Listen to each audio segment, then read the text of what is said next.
Welcome back, everyone, to another reaction video. Well, today we're diving back into atun-shei films. Now, many of you have asked me what happened to my reaction videos, the two parts to my reaction to his observations on gods and generals being neo-Confederate propaganda. I took those down a while back because the discussion was getting pretty ugly. And there were a lot of personal attacks, and I was getting exhausted trying to respond to all of it and trying to keep my own kind of cool. And that's not what I want this channel to be about. I'm not trying to avoid controversial topics, but I want this channel to be a community where people come together over their love of history. And there's room for us to have disagreements, passionate disagreements even, but when it gets ugly and it gets personal and it turns into insults and things like that, that's not what I want this channel to be about. So I took those down for now. I may bring them back up at some point, but for now, that's just what I chose to do. This one will probably set off some people as well, but I'm guessing not nearly to the degree. This is their video on Was General Sherman a War Criminal? Now, I have not watched this video yet, and it is pretty long, so I expect the reaction to be even longer. But I'll say just on the surface, I don't know where he's going to go with this. I don't believe Sherman was. I believe Sherman was a little bit ahead of his time when it came to understanding the concept of total war. That to win a war, it's not just about defeating armies in the battlefield, but it's also defeating that nation's will to fight and also their ability to make war, which you see heavily in subsequent wars to this one. So on the surface, that's what I'll say, but we'll just kind of dive into this, and I'll probably throw in some tidbits about General Sherman in general, because I just find him to be a fascinating character, and being a fellow Ohioan, he's somebody that I've really enjoyed getting to know a little bit more about. So let's see what they have to say. So, Johnny Reb, what should we talk about on this episode? Black Confederates? No. The glorious reputation of Robert E. Lee? No. That whole thing about how the South only lost because of the overwhelming resources of the North? No. Slaves were happy and treated well? Ugh. God, no. That's batshit even for you. True. I'm a cartoon character, not an idiot. Oh, what about Sherman's march on Atlanta when he burned everything in his path? I'm sure to you that's not a war crime because you have unionized tunnel vision. Well, I think what he means is the march after Atlanta. Sherman's march to the sea is when he leaves Atlanta and basically cuts off his own supply line in favor of kind of cutting the 60-mile swath down to Savannah, Georgia in the late fall of 1864. And as far as burning Atlanta, I'm sure they'll talk about this, but I don't think Sherman was the one who burned Atlanta. So war crime is a really loaded term, and in this case, blatant hyperbole. But that's not completely crazy to say. Some of Sherman's boys did some pretty fucked up shit. Checkmate, Lincolnites! Wait, who are we going to talk about again? Sheridan, right? Wasn't it Sheridan? Slocum? Sickles. Sherman. That's right. You gonna talk about the memes? How could I not talk about the memes? Oh, way down south in the land of traitors, rattlesnakes and alligators. Ridiculous Yankee lies. Celebrating a man who brought untold suffering on the South. Come on, man, that's not fair. The memes are clearly tongue-in-cheek.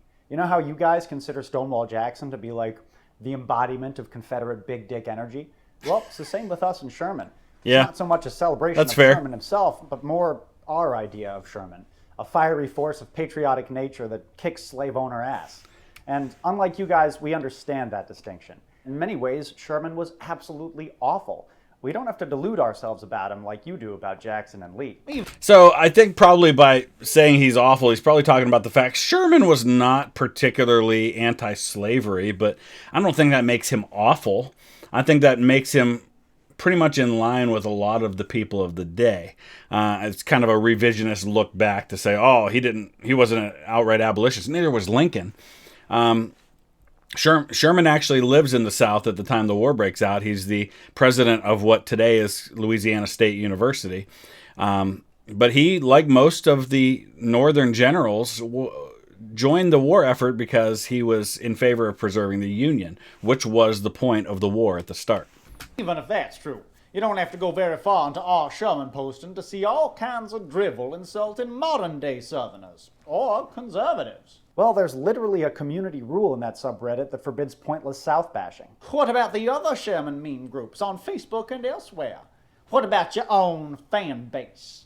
Are you going to deny that there's an undercurrent of anti-Southern, anti-rural prejudice among the so-called Union gang? If Lee, Early, and Davis had been hanged like the traitors they were, this country would be better off now. See? LOL. The South will rise again at some point. Individually, in industrial-grade man lifts. Their cavalry consisting of 500-pound burger receptacles maneuvering on their rascal scooters they've stolen in Walmart. That's just dumb. How dare you, sir? Inbred, low IQ, Southern hick freaks. Oh my God.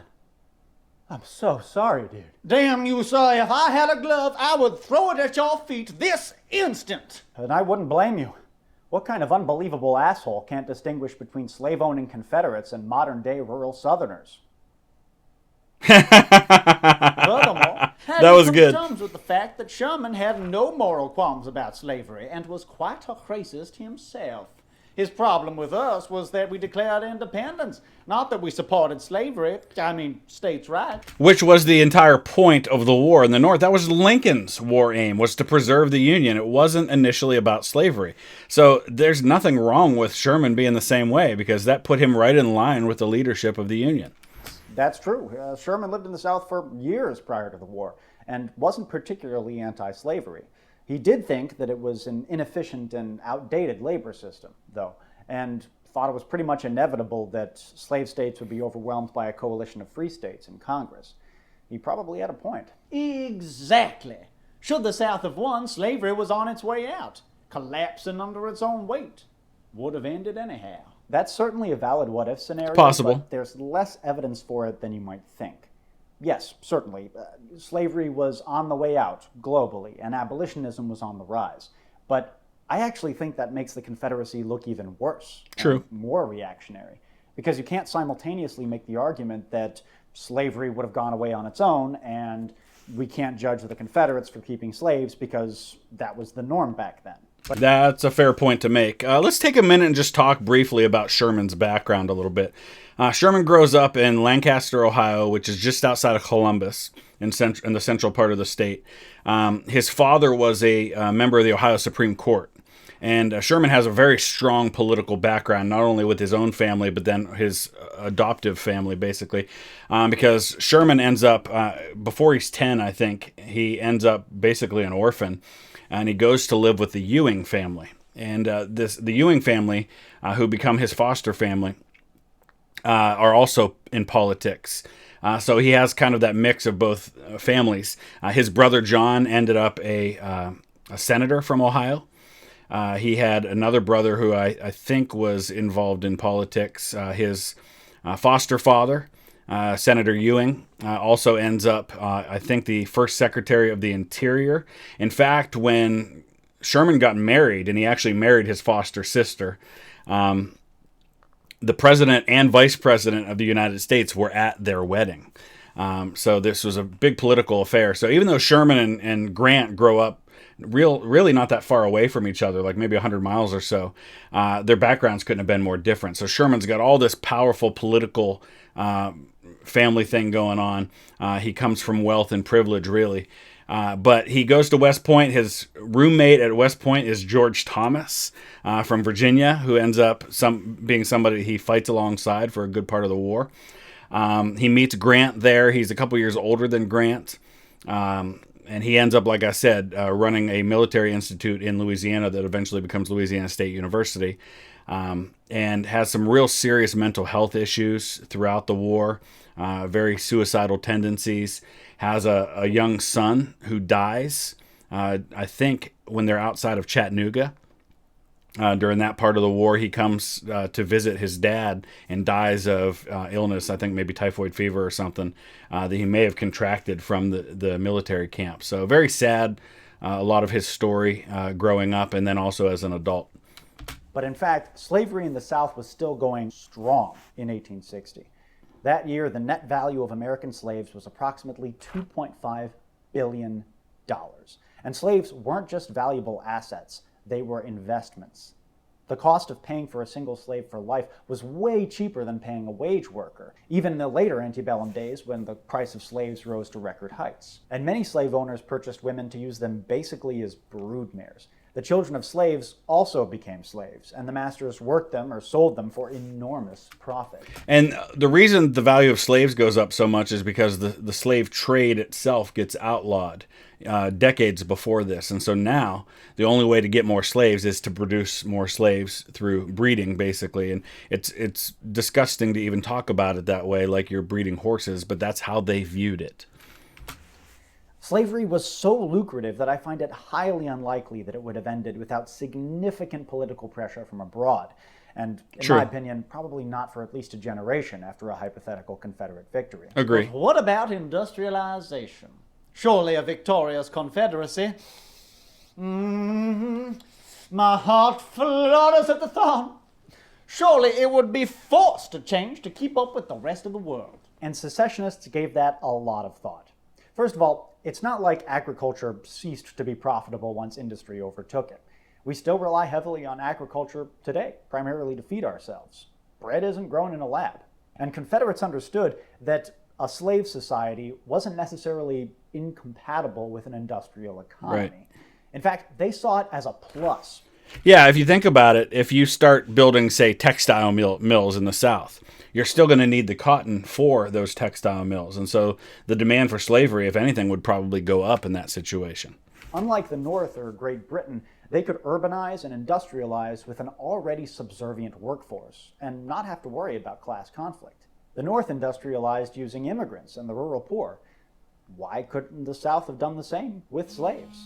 Confederates knew that their economy had to modernize, but they correctly understood that they wouldn't need to sacrifice slavery to do that. Not entirely sure what all of this has to do with Sherman, but maybe I'll see where it goes. In their public discourse, speeches, editorials, and pamphlets, the planter class placed much less importance on their Jeffersonian agrarian ideals and much more on them gaining economic independence from the North through internal industrialization. And they believed the best way to do this was through the directive of the state, not private interests. As we've talked about before, the Confederacy was way more centralized than most people give it credit for, and there's ample evidence to suggest that in the event of a Southern victory, the central Confederate government would have become even stronger as it directed private interests to create. Not entirely sure I agree with him on the central government, because I think Jefferson Davis found it extremely frustrating that he didn't have the central government powers that Lincoln did, which is kind of ironic when you consider that the argument that the slaves, or that the argument that the Southern states used was that they wanted states' rights to be able to, for self-determination about their laws. And then turn right around and find that it hampered them from being able to have a centralized war effort. And, you know, there were governors in the South that actively kind of denied assisting Jefferson Davis in a lot of ways during the war. So I'm not entirely sure I agree that the South was headed toward a similar central government to what the North had. Economic and industrial power that would effectively compete with that of the North.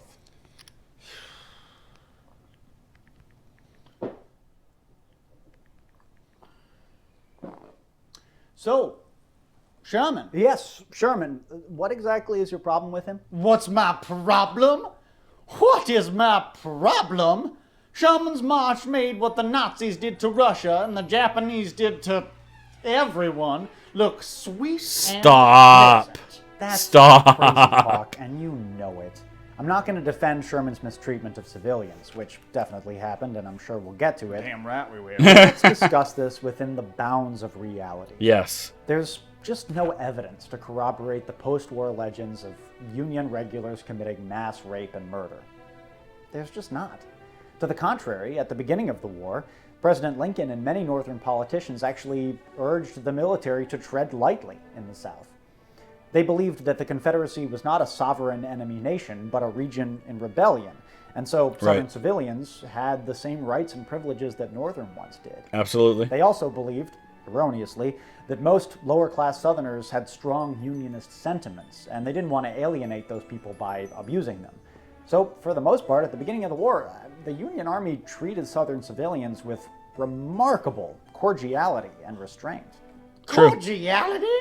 Restraint? You do realize this was an army, correct? Thousands of young men with guns? It was an army, but like he said, it was an army in what it still believed was its own country. And you see that repeatedly, even at the end of the war, when Grant wins. You know, the attitude right away is we're not going to gloat, we're not going to celebrate. These are our countrymen. And they viewed them that way right away, which is remarkable after 4 years of war, to be able to be that magnanimous toward an enemy that has forced you to just lose hundreds of thousands of men. So yeah, absolutely true. How do you think these mud-seal Yankees ate? They stole from civilians. And y'all didn't just stop with food, you took valuables too. Anything you could carry. That's a great point, but Confederate soldiers stole from Southern civilians too. Mostly just for food, but during the Atlanta campaign and the March to the Sea, Joe Wheeler's Confederate cavalry was infamous for plundering private homes for money, jewelry, trophies, and this disgusted other Confederate units. Whataboutism drinking game. Sure, but we can't have this discussion unless we establish a distinction between unbridled violent cruelty on one hand and the foraging and theft that accompanied every army during this period on the other. And not just that army, every army in every period. There's really no distinction between what Sherman's March to the Sea did and what pretty much every army throughout history has done when going through a conquered land. In fact, the fact that we talk about Sherman's March to the Sea as really the one big example of this happening in the Civil War shows you how rare it was during the Civil War. Because that's the only real example people can point to of a major army doing this. It happened. You know, Jubal Early burned the city of Chambersburg, Pennsylvania after they wouldn't come up with a ransom in 1864. And there were little bits of this here and there. You have Morgan's raid going on, but these were small units, not a massive 60, 70,000 man army like Sherman had. Cordiality and restraint. Well, I never. Just more Northern propaganda, trying to prop up Lincoln and trying to justify why they invaded a sovereign nation, burning houses, barns, killing livestock, along with the rape and murder of thousands of innocent people. Stop. So the second thing didn't happen on anywhere even close to that scale, but the first sure did, and there were reasons for that. Keeping Southern property intact just seemed like good PR for the Union Army at first, but then the Confederates started winning. And they kept winning. And the more time they spent on campaign, the more a lot of United States soldiers realized that lower-class Southerners really detested them. So, all of a sudden, the idea of conciliatory warfare didn't really make strategic sense anymore. True. Sherman himself underwent a drastic change of perspective on this issue. As commander of federal forces in Kentucky late in 1861, he severely punished federal soldiers who stole from civilians. He even forcibly returned fugitive slaves back to their masters. But over the next 2 years, his heart began to harden against the South. Which is understandable when you consider the nature of this war and the length of it going on. And anytime you have a civil war, it's going to be especially intimate and ugly, like an argument between brothers would be. You know, it's going to have much more passion and feeling behind it, and it's going to lead. I mean, look at the atrocities that happened on both sides. You know, there were some severe atrocities that the Confederate Army did on Union soldiers, especially black Union soldiers, places like Fort Pillow, Saltville, Virginia, places where they murdered soldiers just because of the color of their skin or because they were in command of black soldiers. So I really just don't have the patience for people who complain about Sherman burning a bunch of things on the March to the Sea when you consider what the Confederate Army was doing to black soldiers. He came to believe that there was no real distinction between the Confederate government and military who had started the war and the civilian Southern populace who were complicit in it. They were all rebels, guilty of treason. True. To Sherman, there was no point trying to win hearts and minds. The only way to crush Southerners' wartime spirit was through overwhelming destructive force. By November of 1863, Sherman believed firmly that it is none of our business to protect a people that has sent all its youth and arms and horses, and all that is of any account to war against us. The people have done all the harm they can, so let them reap the consequences. That's right. He advocated total war tactics against the South, directly targeting homes. That's misleading. Hiroshima and Nagasaki were examples of total war. Total war, by definition, is the most horrifying and extreme method of warfare possible. Sherman was ruthless. Yes, he was hard-handed. But he wasn't indiscriminately violent. There's a distinction there. Besides, the concept of total war didn't even exist in the 19th century. Give it a name. Scorched earth, hard war. Don't it more or less describe the same thing?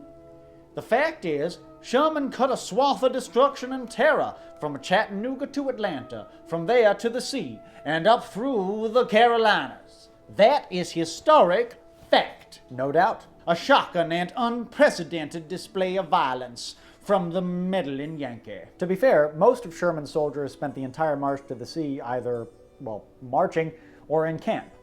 It was the bummers, those stragglers and foragers on the outskirts of the army, who truly lived up to the lost cause stereotype of the rampaging, pillaging Union soldier. Yeah, primarily the thing they were doing was doing things like tearing up railroads and just destroying infrastructure. What they pillaged in order to feed the army, because you have to remember, and we've talked about this before, to move large numbers of troops like that many hundreds of miles into what was enemy territory, required you to have a long supply line that had to be protected. And Grant talks about this in his memoirs, about the significant portion of any army in the field that was not able to fight because it was busy protecting and maintaining supply lines. And the further you went into the South, the more men you had to dedicate to that. And so what Sherman does when he breaks out from Atlanta is that he doesn't protect his supply lines anymore. He relies completely on what he can find and gather between Atlanta and Savannah. In fact, he also loses contact with Lincoln. Lincoln really had no idea where or what was happening until Sherman showed up in Savannah and sent him the message that he was presenting to him the city of Savannah as a Christmas present. So it wasn't really so much punitive. It was to end the ability of the South to support the war effort, but also to feed his army. They burned empty houses and looted inhabited ones. They taunted, robbed, and insulted Southern civilians, rich and poor, black and white. Violence was uncommon on the march, but not negligibly rare. Namely, beatings, rapes, sometimes even murders. And another thing I'll say about this, and I don't want to say that you can't blame Sherman for that because he is in command and therefore he's responsible for the men under his command. But this happens in every war. When you go into a situation like this and you basically are removing the restraints of law that keep people from doing things they might otherwise do. Look at the movies like The Purge. That's basically what you have there, is where you let people do whatever they want for a night. When men get into this situation, the people who are evil at heart are going to do evil things when they have the opportunity to do evil things. And that's true of Northerners, it's true of Southerners, it's true of any nation, any group of people throughout history. It doesn't excuse it, but it's a way of saying, you know what, that's not just on Sherman, that's on those men, the choices they made. And that's not defensible. As students of history, we should attempt to understand that violence, but we should never try to condone it or defend it. And there's also a lot of disagreement about the extent of these violent crimes. Personally, I think they absolutely happened. I don't see how they couldn't have in that sort of situation. Fair. With an army marching through a rich countryside. In particular, the rape. That's a crime that more often than not just goes unreported.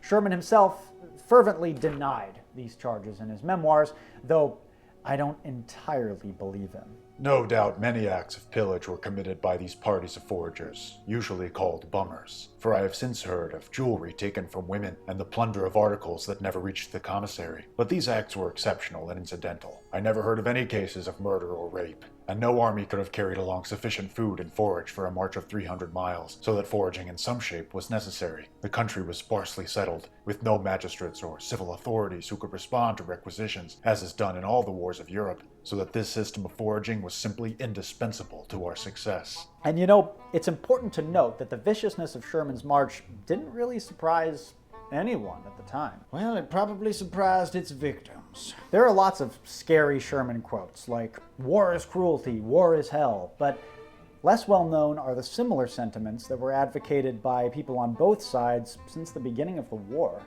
We have this idea, this romantic notion that men who fought in the Civil War did so reluctantly, citing these lofty goals like unity or state pride. That's certainly how that generation wanted to see themselves. Gentlemen warriors fighting a civilized conflict. Yeah, that's true, but you also have the people who just like to fight, right? I mean, in World War II, I think of George Patton. George Patton just lived for fighting. And Lee even recognized that in himself. That quote that he has at Fredericksburg where he says, "It is well that war is so terrible, or we should grow too fond of it." He was kind of letting you get a glimpse into the mind of a warrior, which is that he thrives in that situation. And there's a certain, a certain adrenaline rush that happens for a commander in the field, I'm sure. I mean, I don't have any experience with that, but it seems to have been the case. So I think it's fair to acknowledge that existed in a lot of these guys. But scratch the surface and you will find a much more ugly and viciously sectarian truth. In April of 1861, a prominent judge from Wisconsin gave a speech in which he said, "The Union Army must restore New Orleans to its native marshes, then march across the country, burn Montgomery to ashes, and serve Charleston in the same way. We must starve, drown, burn, shoot the traitors." And that was by no means an unpopular opinion among your rampaging Yankee soldiers. Yeah, but you know what? Stonewall Jackson said the same thing. When he was talking about the war, he said, "Give them the bayonet, the black flag for the violators of our homes and firesides." In other words, if anybody invades us, kill them all. Jackson was the exact same way. Many Northerners spoke openly of exterminating the people of the South and civilizing the Confederacy as though it was some sort of southward manifest destiny. And when the brave women of our fair South dared resist them, lying Lincolnites and dirty blue bellies inflicted unspeakable suffering upon them and rejoiced at their misery. As one of Sherman's cavalry generals told Virginia Wade, a prominent South Carolina gentlewoman, "We shall soon see the women of Carolina as those of Georgia, with tears, begging crusts from our men for their famishing children. Oh, it was glorious to see such a sight. You women keep up this war. We are fighting you." Yeah, that's pretty fucked, though we may want to mention here that rich Southern ladies were probably more vicious in their hatred for and condemnation of Union soldiers than their Confederate husbands were. You're justifying it. Not at all, just seeking to understand it. I tell you, the Yankee invasion was murderous and vile, and the rights of human nature were deeply wounded by this infamous practice. Now, I understand that he's kind of making this Confederate guy a caricature, and it's satire and all of that. And I'm not discounting the fact that there are probably people who have this attitude, but I think even among the more pro-Southern people when it comes to the Civil War, I don't think most people feel like it was this massive violation by Sherman and that the Confederates never did such things. I'm sure there are people who feel that way, but I think this is probably the more extreme viewpoint. Consider your own wounds, Mr. Johnny Reb, for you are its practitioner. Confederate leaders fully understood that to win the war, they would need to wage it as savagely as possible. They could never match the North for numbers, but what they could do was cause enough mayhem to convince the Northern public that Union wasn't worth the cost of war. Yeah. Before he had even left the United States Senate in January 1861, Jefferson Davis promised the North that "The torch and sword can do their work with dreadful havoc, and starving millions would weep at the stupidity of those who had precipitated them into so sad a policy." Confederates dreamed of laying waste to the North, even after the tide of war had turned against them. In November 1864, Confederate agents tried to burn New York City to the ground by lighting 10 fires in hotels all across Manhattan.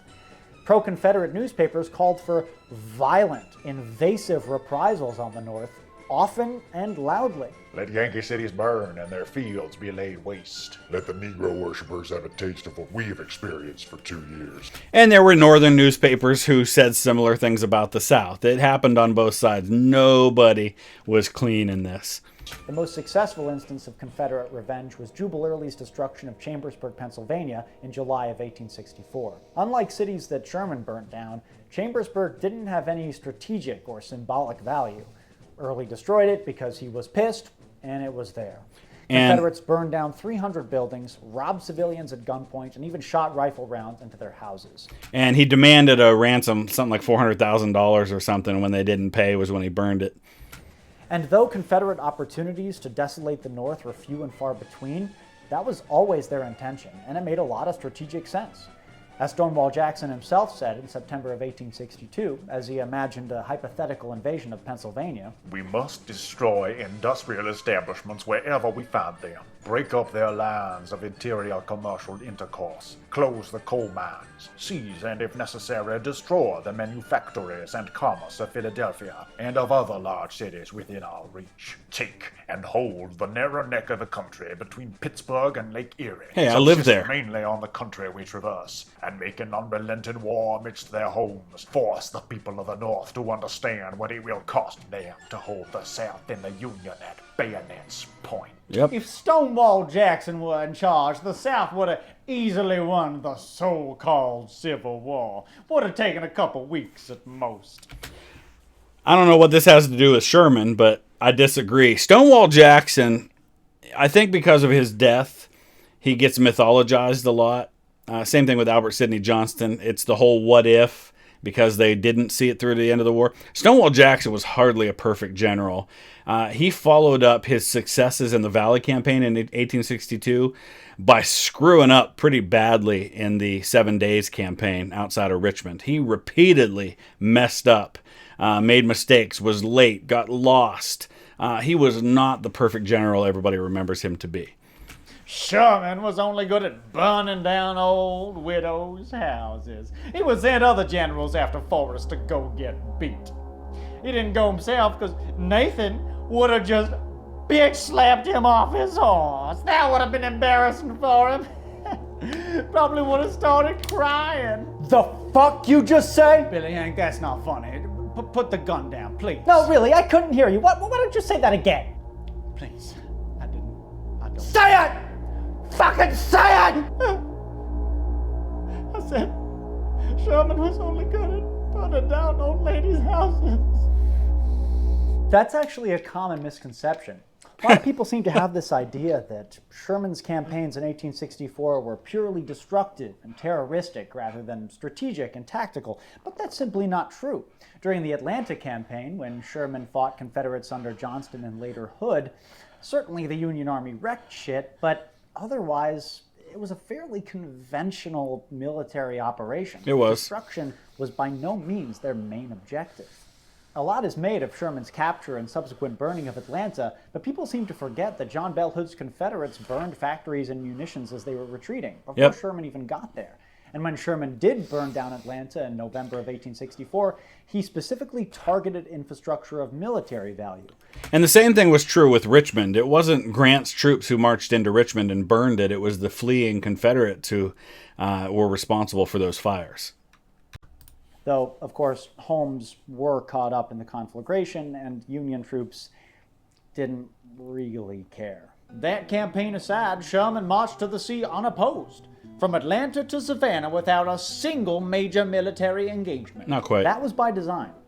Sherman marched across Georgia with his army in 2 columns, each threatening various cities along their route. When Confederate forces would gather in one city or another to try to defend it, the columns would turn abruptly at the last moment toward another target. Sherman didn't even tell his own soldiers what he was planning in that respect. That's true. This meant that these disparate Confederate units could never effectively combine to present Sherman with a serious challenge. This fit in with Sherman's whole strategy of a brief, dirty war that would end the fighting as soon as possible. Attacking the resource-rich countryside of Georgia and the Carolinas had another purpose too, because those very same farms that Sherman burned down had been feeding Robert E. Lee's Army of Northern Virginia for the past 3 years. And understand, too, that, when he's in Atlanta, you've got those long supply lines that have to go up through Tennessee, through Kentucky, or over to the Mississippi to be able to get food and ammunition. By getting to Savannah, now he can be supplied by sea, by the Navy. It's much easier. It's much more effective, much more efficient. So if he can just get that distance from Atlanta out to Savannah and then start marching up along the coast, he's got constant supply coming in from the Atlantic Ocean. It's really easy to supply his men from there rather than through those long supply lines down through the middle of the South. So by destroying these places, Sherman could actively aid Ulysses S. Grant's war effort in the Eastern Theater and bring about the end of the war sooner. So the March to the Sea was not mindless destruction by any means. It was just cold and calculated. In your eagerness to defend him, you ignore Sherman's most dastardly act during the war. The act that made the March to the Sea look like child's play. It probably wasn't as bad as you think it was, but it was about the most egregious act of destruction ever committed by the regular Union Army, so it's important we talk about it. You ready to tell this story? Oh, I was born ready. In February 1865, Sherman's army approached Columbia, South Carolina, the birthplace of Southern secession. The boys in blue were eager to wreak vengeance on this symbolic heart of the Confederacy. Yep. And as they marched, many sang, "Hail Columbia, happy land. If we don't burn you, I'll be damned." On February 16th, Sherman's men came within sight of the city. He ordered his men to occupy it and destroy public buildings, factories, and railroad property, but to spare private dwellings. Early the next morning, Confederate troops under General Wade Hampton abandoned the city, setting fire to bales of cotton as they fled. Over the next few hours, the damnable Yankees entered the city and found it in chaos. Citizens looted storefronts, and many black men greeted the soldiers with jugs of liquor. By around noon, the vanguard of the occupying force was pretty much wasted. They began to barge into private homes searching for valuables. 30 or 40 drunk soldiers gathered in the State House and voted to repeal secession before defacing a statue of John C. Calhoun. I actually think that's kind of funny that they did that part. I'm not justifying the destruction of private property and things like that, but I don't see the destruction of Columbia as nearly the egregious thing that a lot of people do. It's an understandable part of the war. And again, the Southern armies would have done the same thing if they had the opportunity to march through large parts of the North. I guarantee the exact same thing would have happened. After sundown, the disorder became much less restrained. Black men led Union soldiers to the homes of certain slave owners, including the house of a man who used a pack of bloodhounds to track down escaped slaves. They burned his house down, killed the dogs, and the black men took turns flogging him. Stop smiling! I wasn't. By midnight, fires raged across the city, the biggest being nearly 9 blocks long. On Plain Street, the Yankees burned the house of a landlord whose hobby was to collect historic artifacts. The blaze consumed thousands of fossils, a collection of ancient coins, and a series of priceless paintings. There were few murders, though women and children fleeing the chaos were taunted and threatened. Black people were especially vulnerable. At least one black man was shot dead by Union soldiers in the street for perceived impudence. No one was charged for this killing, though thousands of Union soldiers were arrested by their comrades for other offenses. At least 2 Union soldiers were shot dead by their commanding officers for crimes during the riot. As Sherman walked through the burning streets at 3 o'clock in the morning, he came across a reverend who dared to suggest that burning down a city full of women and children might not be a very moral thing to do. Sherman replied, Your governor is responsible for this. Who ever heard of an evacuated city to be left a depot of liquor for an enemy to occupy? Now my men have got drunk and have got beyond my control, and this is the result. Earlier that evening, Sherman had watched the light of the fire from his headquarters and remarked to a subordinate, They have brought it on themselves. "I gotta hand it to you, man. That is some seriously heartless shit." Agreed. And there's no defending it, but again, I don't know how much of that blame you put on Sherman. Sherman did kind of shove off the blame on the Confederates for leaving behind the liquor, but it was still his responsibility to keep his men in check, and it was those men's responsibility to not get drunk and do stupid things, and especially if there were murders and rapes, no excuse for that whatsoever. See, he was a war criminal. I win. I No, win. he was not. So that's what that feels like. At last, my long-suffering people, the wealthy plantation owners, have won a contest against the Yankee invader. It's not much, but it's victory. Oh, I feel terrific. In your face, Billy Yank. Sherman was evil, and that's that. No. It's not really that simple. Oh, come on! The question of do the ends justify the means can never really be answered. I'll save that for the YouTubers who talk about philosophy. But from a purely historical perspective, Sherman was right. He broke the back of the Confederacy, hastened the end of the bloodshed, and undoubtedly saved more lives than he destroyed. That's pure speculation. Not really. His methods were effective, and the words and actions of Confederates proves it. In the month after the fall of Columbia, 8% of the Army of Northern Virginia deserted. James Longstreet's corps actually had to set a stronger picket guard in its rear to prevent desertion than in its front to protect against the enemy. And the number one cause of desertion? The news of Sherman's march and the desolation that these soldiers' families and communities had suffered at home. That's true. Among the people of the South, the desire for peace had outgrown the desire for independence. As Georgian author Eliza Francis Andrews put it, I used to feel very brave about Yankees, but since I have passed over Sherman's track and seen what devastation they have made, I am so afraid of them that I believe I should drop down dead if one of the wretches should come into my presence. Damn Yankees! Rebel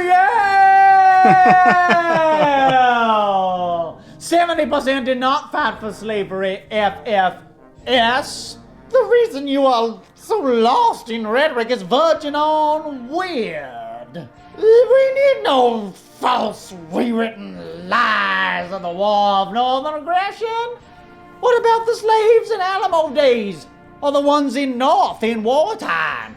Oh, bullshit. Sherman's a war criminal, and ask Indians how good and decent Yankees were. Ask Apache or Sioux, you jerk Billy clown. Rebel yell! you know, Wow. you actually raise a good point. Yes, that only Northerners ever did anything bad to any Indian after the Civil War. Yeah. No Southerner ever did anything bad to any Indian ever. What? No, that's not what... So Sherman, he was commanding general of the United States Army from 1869 to 1883, at the height of the Indian Wars in the West. Yeah. Sherman didn't like this gig all that much. It was a lot different than the Civil War for sure, but it was also more of a political position than a military one. He spent most of the time lobbying on behalf of the Army in Washington, and he found the whole thing pretty distasteful. But it's undeniable that he was a willing participant in manifest destiny at its nastiest. Sherman wasn't a religious man, but he did believe fervently in the promise of America as a world power. So Sherman's wife was staunchly Catholic, and he's buried in the Catholic cemetery in St. Louis with his family. In fact, I visited that cemetery and made a video from it a while back. I don't know what Sherman's religious views were. I know he became a member of the Catholic Church because his wife was. But yeah, let's talk about, I'll say this about Sherman toward the end of his life. If you want to know about the character of a person, look at the way that his enemies talk about him and relate to him. That's true of Grant and it's true of Sherman. Both of them, for the most part, were thought highly of by their enemies. In fact, when Sherman died, Joe Johnston, who had surrendered to Sherman and had fought against him, was a pallbearer at his funeral and refused to wear a hat, even though the weather was really bad and it was raining. And when somebody told him he should put his hat on, he said, well, Sherman would have done the same and if he were in my place. And Johnston actually got sick and then ended up dying because of it. So Johnston had incredible respect for William Tecumseh Sherman, and that tells me what I need to know about the man's character. He viewed himself as an instrument of history. And just as he believed during the war that the downfall of slavery was inevitable and that these United States would become the United States, so he also believed that it was inevitable that white Americans would conquer the West from hostile natives by any means necessary. Sherman happily broke treaties and insisted that tribes become civilized, knowing full well that that would lead to their dissolution as cultures and polities. Contrary to popular belief, a lot of white people at the time were not cool with this, and Sherman caught a lot of flack from bleeding heart Easterners due to his severe Western policies. But he insisted that it was all for the national good. He believed that his career during the Indian Wars was a direct extension of his Civil War service, and ultimately it was the same struggle. In Sherman's mind, he was an agent of progress, and his justification for everything he did was to bring about his vision of a strong, united, triumphant America that would enter the 20th century. That's true. And again, I'm not going to defend Sherman or anybody else for the treatment of the Indians in the West. It was abhorrent, the way that we dealt with them in many ways. But again, Sherman was not the president. He was not the one setting those policies. He was carrying out policies. That doesn't justify it, but I wouldn't put all of that on Sherman. Well, just like that, we're going to end on a downer.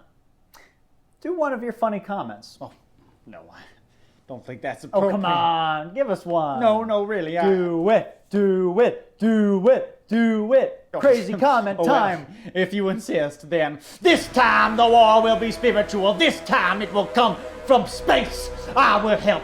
I will come from space, from another galaxy. This time y'all will not overcome us. We will overcome you for all eternity. Your technology has no power. There's a higher technology. What is happening Once they right communicate now? with us, your life, your time is over. You will fall by the sword. I have no idea what just happened. Dude, what the fuck? Okay, so, all right, so let me know your thoughts about all that. That was a lot to cover, and not all of it was necessarily about Sherman, but I find Sherman to be a fascinating character, and it's very interesting. And I still agree that Sherman was not a war criminal. I'm not justifying everything that he or his soldiers did, but I don't see any difference between that and any other war or any other leader during the Civil War. So use the comment section below. Let me know your thoughts. Please hit that like button. If you want to check out the original video, the link's in the description, and we will get to more of their stuff at some point. Thanks for watching.